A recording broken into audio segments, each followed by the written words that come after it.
Lo zainetto sulle spalle per mano alla mamma, la misurazione della febbre e poi via in classe. Primo giorno di scuola a Vo, il piccolo comune dei Colli Euganei, simbolo della pandemia, riparte prima con l'anno scolastico. Per i piccoli alunni la gioia di tornare in classe, l'emozione dei preparativi per l'arrivo della presidente Mattarella. L'inizio anticipato infatti è proprio dovuto alla visita del capo dello Stato. Questa mattina sono entrati in classe 19 piccoli della scuola dell'infanzia Gianni Rodari che hanno riabbracciato le maestre. C'era una forte emozione, sinceramente, eravamo anche molto preoccupate, però i bambini ci hanno dato già subito, vedendoli, erano sereni, avevano voglia di iniziare. I piccoli, 10 in più rispetto all'anno scorso, avevano voglia di riappropriarsi delle loro aule, dei giochi in giardino, dei loro armadietti colorati. Qualcuno ci ha detto proprio: maestra, ho lo zainetto pronto tutta l'estate per poter venire a scuola. Per qualcuno è stata lunga, proprio avevano voglia. Un ritorno alla normalità con qualche regola in più, come l'igienizzazione frequente delle mani e gruppi di lavoro separati. Le maestre indosseranno delle speciali mascherine trasparenti per mostrare il loro sorriso. È una scelta che abbiamo fatto, nei prossimi giorni anche le colleghe si sono attivate per avere questo tipo di mascherina qui, perché appunto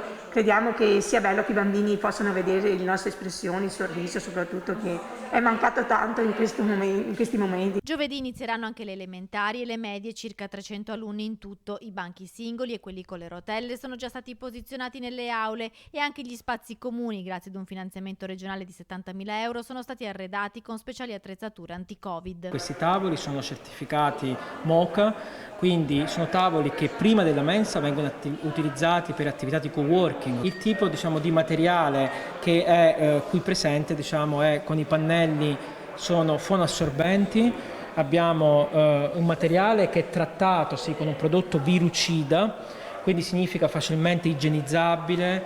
Le sedie, i banchi sono con le ruote, ma solo nella parte anteriore, così si possono spostare facilmente. Canti, laboratori, disegni. In questi giorni gli alunni lavoreranno per preparare l'accoglienza a Sergio Mattarella, un evento che, per consentire il rispetto delle norme anti-Covid, vedrà la presenza di un numero contenuto di ragazzi, circa 120 su 700. E i genitori hanno, io definirei in un'unica parola, cioè hanno fiducia, ci stanno dando fiducia, quindi loro sono fieri di far parte di questa scuola.